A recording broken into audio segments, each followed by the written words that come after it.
Northwest Now is supported, in part, by viewers like you. Thank you. The planes flying into JBLM bring soldiers home as part of the drawdown for more than a decade of war.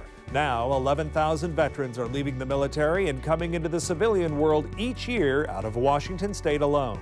But many are finding the transition difficult, and that's why so many resources are being directed at their problems. Taking a closer look at helping veterans come home next on Northwest Now.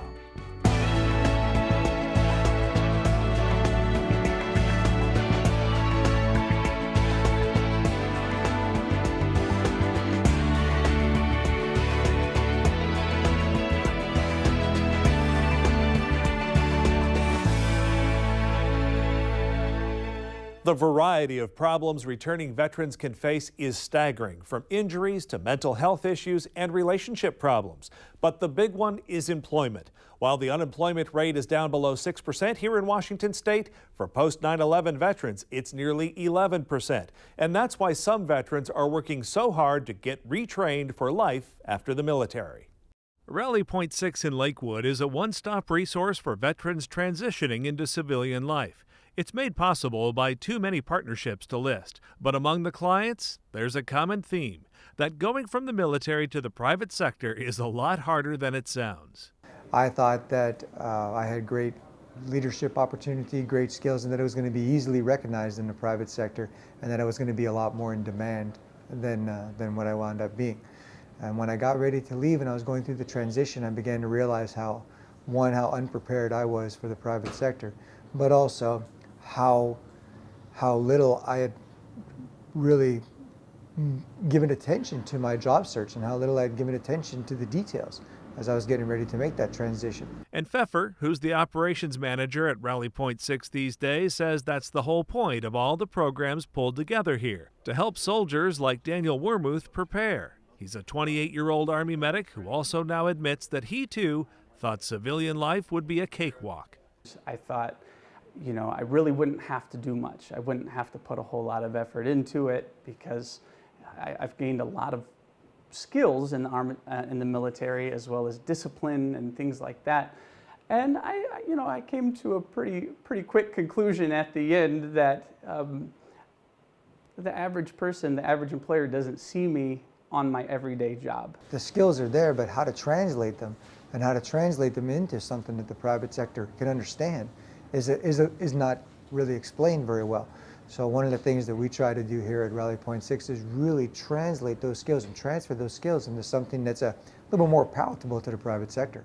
Employer knowledge is one thing, and as Aaron Sweat found out, so are the vagaries of the marketplace. Sweat thought his combat medic skills would translate well to the private sector, until he found out what the private sector paid, which came as a shock. It made me really think that I should have done a little more research when I was younger, but I was young and didn't really know much. And I was like, yeah, this will land me a great job when I get out. And then I looked and I was like, in the Army, I'd pretty much have to make $25 an hour working 40 hours a week to make what I am now, including all my benefits to support my family. And I just didn't see that happening with healthcare. Understand what customers want and give it to them exactly what they need. Don't assume. These days, Sweat and Wormuth are in a cloud computing class and getting all kinds of other help with resumes, interview skills, online profiles, and professional networking. And there are tangible resources, too. I had an iPad just a few weeks ago. Up until a few weeks ago, I only had an iPad and no other resources. I finally have a computer now and am able to use the tools that Rally Point 6, Workforce Central, Camel to Commerce have given me to really build on what I want to do on my way out and support my family. Ultimately, it takes a broad palette of continuing education, counseling, and networking to help the 6,000 service members coming out of JBLM every year trying to make a successful transition. There's nobody waiting on the other side of the curtain to show you the way once you come through the door. You have to be able to ask the right questions, you have to be able to network, you have to be able to seek out the answers before you leave so that you're better prepared to make that transition. Expect a few bumps in the road. Anybody who changes a career is going to experience those bumps in the road. But the further out that you can prepare to make that transition, the more successful you're going to be when you walk out the door. my ultimate plan is to get out, get a job, but I'm also looking at pursuing some areas and maybe some computer programming, and eventually my own business is really my goal. There are people in your corner. You just have to be willing to go to those, swallow a little bit of your pride. That was difficult for me to do. But swallow some of your pride, go to the tools that have been presented with you. It's not an empty tool shed. And you can go, you can make it, and just have faith that people are in your corner. So let's keep the focus on the employment issue for a moment. Hundreds of employers, lawmakers, and service providers recently attended a large job fair at JBLM. And one of the people attending was Kathy Anderson with Home Base Iowa. That's right, Iowa. Out-of-state recruiters work the local job fair circuit at places like JBLM looking for talent.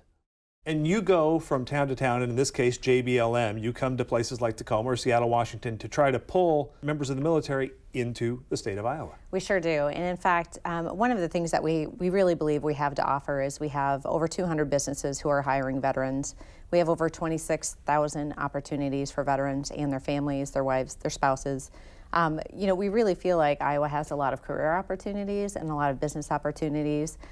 We're just not sure Iowa's always on the radar for transitioning military members who are considering what their next move might be. We'd really like them to consider Iowa. Is it hard to get a guy or a gal and their families who are maybe living here in Spanaway or in Parkland or Lakewood or down here in the South Sound working at JBLM or maybe up at Everett at the naval base up there to pick up from a coastal city and a coastal market here on the West Coast and go to the Midwest to set up a new life? Well, that's certainly a question I get almost every week. And, one of the interesting things is we really find when transitioning service members understand what kinds of job opportunities are available to them, that transition is not quite as difficult. For instance, we have one small manufacturing company, and it's actually in an area that's not right in the middle of Des Moines. But they've already hired 4 or 5 out-of-state veterans just in one manufacturing plant alone because of the opportunities that are available to them, not just in the business world, and we do have lots of professional and business opportunities, but we also have communities who offer additional incentives for veterans who might be looking for transition. Do you find that you can use our high costs in a market like Seattle and our difficult commutes and some of our weakness? Can you use that against us? Well, I can't give away all my trade secrets, but certainly those things come up in conversations.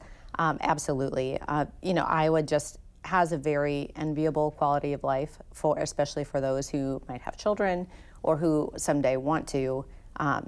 Really, you just can't beat Iowa as a place, certainly to raise a family and to be able to do that with a really compelling job opportunity and careers and really an opportunity to give back too through additional service. So let's say you get a person up here, a military member who's transitioning out to open their mind a little bit and maybe think beyond the Pacific Northwest that they've come to love and live in for a couple of years and to think about the Midwest. What are some of the hot sectors out there? I mean, who are the people who should be listening to you right now and going, Well, that's really interesting because people sometimes have a misconception of Iowa.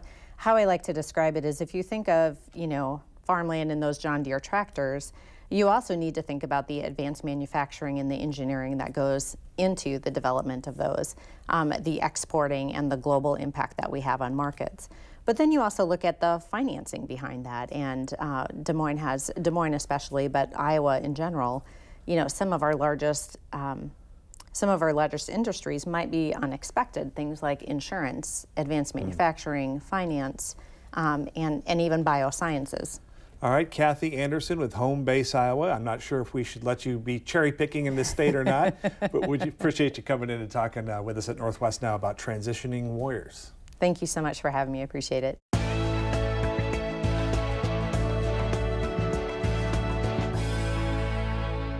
And helping us now to take a closer look at some of the challenges veterans face and all the solutions that are out there are Department of Veterans Affairs Program Director Kat Nichols, Vince Woods, who is the program coordinator at the Veterans Training Support Center, Malcolm Leach, who works at the Department of Veterans Affairs Warrior Transition Battalion, and Lieutenant Colonel Jeffrey Masso, who commands the Warrior Transition Battalion, the man at the top there. Welcome all of you to Northwest Now.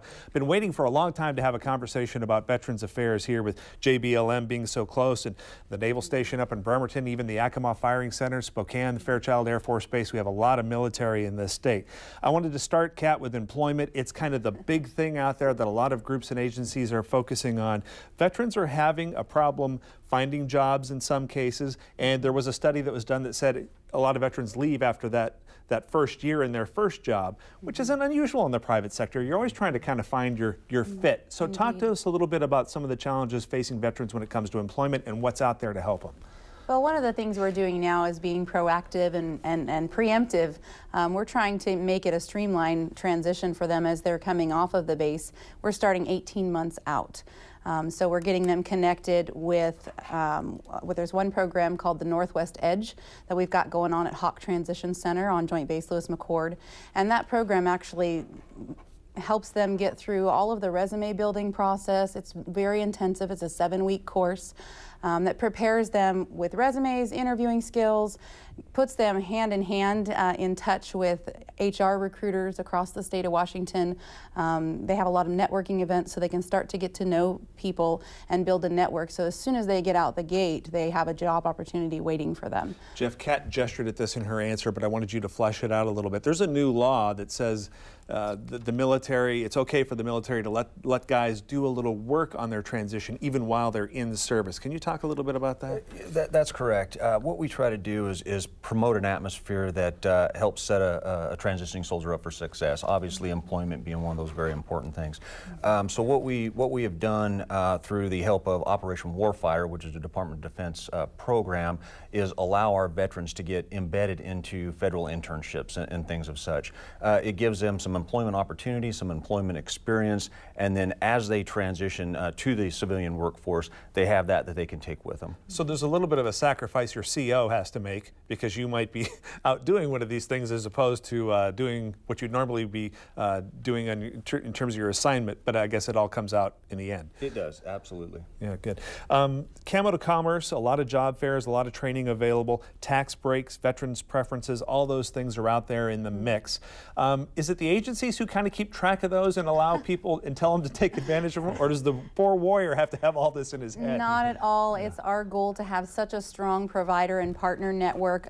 Washington State Department of Veterans Affairs is closely aligned through the Military Transition Council with all of the leadership on Joint Base Lewis McChord. We communicate with each other. We're engaged in all of the community partners out there, nonprofit organizations, charitable organizations, that huge sea of goodwill that we talk about that's out there for those service members as they transition. WorkSource is a huge partner with Washington State Employment Security, helping to prepare them for their job search and for success in that arena. We try our hardest to make sure that the service member only needs to go through one of those doors, as you said before. Because I can hear you have the mental map in your head. You know how all this ties together. The poor guy coming out. And of course, the U.S. Department of Labor as well is engaged with us on that. Yeah, so they don't have to worry about trying to figure out the structure of this thing. Not at all. If they enter the system, they'll be billeted, I guess, to use a military term, to the right assignment. Absolutely, absolutely. Some of the physical problems we hear about quite frequently when we're talking about warriors making the transition. We've got TBI out there, about 320,000 cases nationwide, PTSD. What's going on with those? Are those more top of mind now in terms of helping these guys transition? What's the latest on some of those issues? Well, actually, it is. We, with the VTSC, we kind of work on both ends. I do classes with Dr. Peter Smith in King County and different places. What we do is we also work with the resources to tell them, hey, these may be some of the signs of someone with PTSD or TBI that you may misconstrue and think, well, that person's being aggressive, or it's not that, they're just trying to figure it out, or it's just the way that they work. So with that being said, telling the soldiers how to transition, how to be careful of someone misreading their body language, telling them how to kind of de-escalate themselves when they're feeling a little nervous. And like I said, on the other end, also talking to the people that they're transitioning with and getting them to also understand the military culture and how it works. One of the dangers, I think, of the PTSD story is that we tend to be very aware of kind of the high-profile things where a guy transitioning out ends up into a criminal situation and it becomes very high-profile, and so now PTSD turns you into a criminal. Can you speak to that and maybe set us straight a little bit so that we have the correct perspective on this? Well, first and foremost, you made a good point. It's a small number or a minimal number compared to the number of the soldiers that are successful. Correct. So, but for those few, it could be something as simple as working with Kat, and she said homeless. Well, many of the soldiers that don't transfer into society, they may run into problems which eventually maybe through drinking or just a few vagrancy charges. Before they know it, they're in the justice system. So what we do is we have mental health counseling, different things that we do inside of local jails and the prisons to help identify and help them transfer back into society. But it is an issue. Malcolm, what's been some of your experience with this as you've worked with transitioning veterans? Well, most of the questions that I get or concerns are that they don't think the employers think they can do the job, and they just need to get a chance. Most transition soldiers have a skill set, a unique skill set, leadership, honesty, integrity, hard work ethic. It's already been proven, and then they just really want to get a shot at a job. I want to piggyback and go back to resources. At the Warrior Transition Battalion, I work at the Soldier Family Assistance Center, which is a service member Family Assistance Center now. And in conjunction with Ms. Seabrook, the SFAC director, we provide VA claim service for transitioning soldiers and resource and information referrals for soldiers, not only here in Washington State, but the other 49 states and territories as well. So when the soldiers leave Washington, we can still assist them. I want to make sure they know that. Yeah. And one of the things that Malcolm ensures as well is that they're connected to their state level benefits with Washington State Department of Veterans Affairs. And so we have free PTSD counselors all across the state that are available for those service members throughout their transition. We plug them in also to our federal VA partners at the vet centers across the state as well. So no matter what your issues or challenges may be, there's counseling support there. Absolutely. Even if you've run afoul of the law and you're into a little bit of a situation there, you can actually even through some of these services reach into the criminal justice system. Yes. And what is kind of you mentioned all doors lead to these resources, but what do you recommend? What kind of a process, Jeff, do you want guys to engage in when it comes to finding these resources? How do you steer them out of the gate? Well, what we do in my particular organization, and I do have a unique population. All my soldiers that I have today are all wounded, ill, and injured to various extents. We do have a distinct population of PTSD soldiers, as you'd mentioned. What we've done, and we recognize the difficulties that come with that, and what we've done in our organization is develop transition groups to help build coping mechanisms and mitigating those difficulties or those challenges so that our soldiers understand how that they can function better once they have transitioned to a civilian service. I also have embedded transition coordinators, and it was a little bit to talk about what Kat had alluded to and the number of services you said, the sheer volume. Yeah. We'll have transition coordinators that do nothing but that. Case working. Essentially, yes. And so their sole function is to help these soldiers develop goals and then help them track those goals to success. And then to also help further their efforts along, I have embedded VA liaisons that are in my organization that help that transition out the gate as well. When you look at the numbers, and you talk about and the national numbers are large. We've talked about 300,000 with depression, 12% of the homeless adults are veterans. Sure. Those numbers just, you can look at them and kind of get discouraged, but are you generally optimistic about transition among some of the difficult populations from veterans, or do you see it as a daunting task, or just how you feeling about it? Absolutely optimistic. Always. I manage the Homeless Veterans Reintegration Program through Washington State Department of Veterans Affairs. It's a U.S. Department of Labor funded grant program for homeless veterans, and it's all geared towards positive outcomes and engaging them in employment opportunities. And only about 50% of our well, actually over 50% of our caseload there are actually your Vietnam era vets, and fewer of the transitioning service members are looking at the homelessness issue, or at least in that particular program. Mm-hmm. Interesting. We want to talk about caregivers here a little bit too, because we always think of these transitioning warriors as individuals. Well, they're not. They got families, they got wives, they got kids, moms, dads, the whole nine there. What are some of the implications for working with them? Well, that's a fantastic. We're trying to approach the service member holistically.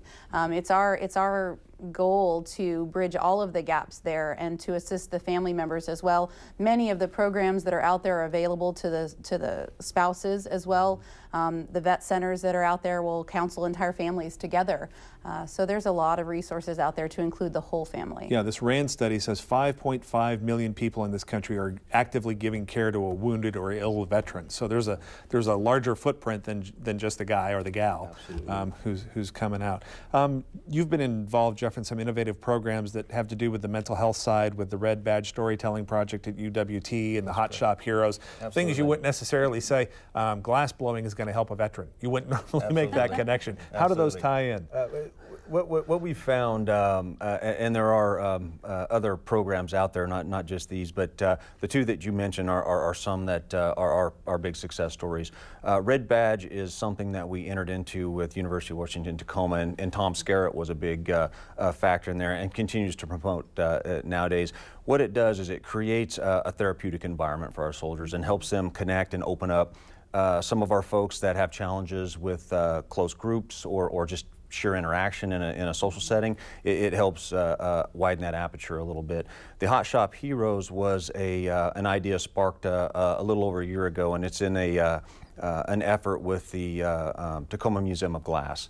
And we've had sponsors from all over the country pour in donations to help that program along. And again, it's another mechanism for our soldiers to use art as a therapeutic means to hopefully open up a little bit and help them to work through some of their closer issues. In our last couple of minutes here, I want to make sure that each of you has an opportunity to point people towards the resource that you represent.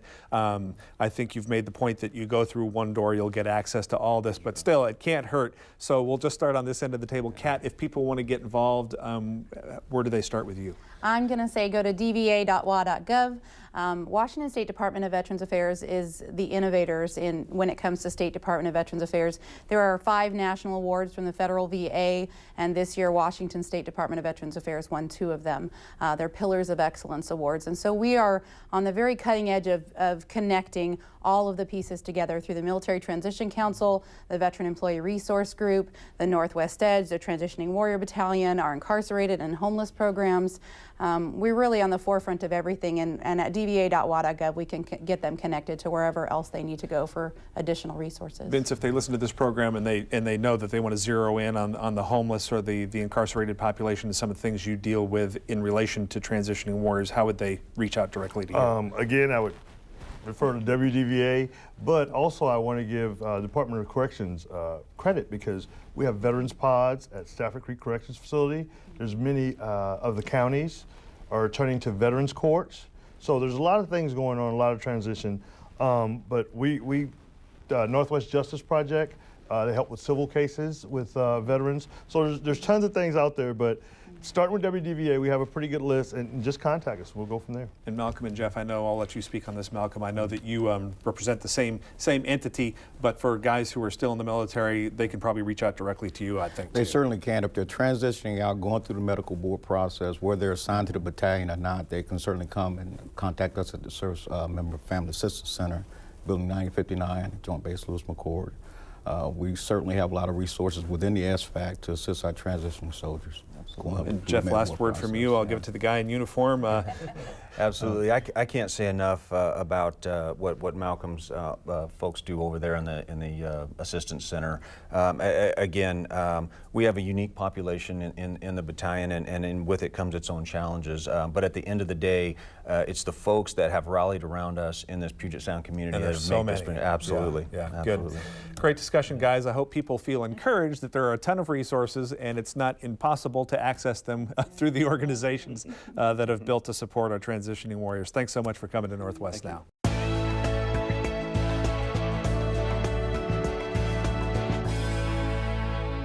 One thing I want to make clear is that when we talk about the challenges many veterans face to shed light on those issues and talk about resources and solutions, we run the risk of implying that all veterans bring a rucksack of problems along with them as they come out of the service.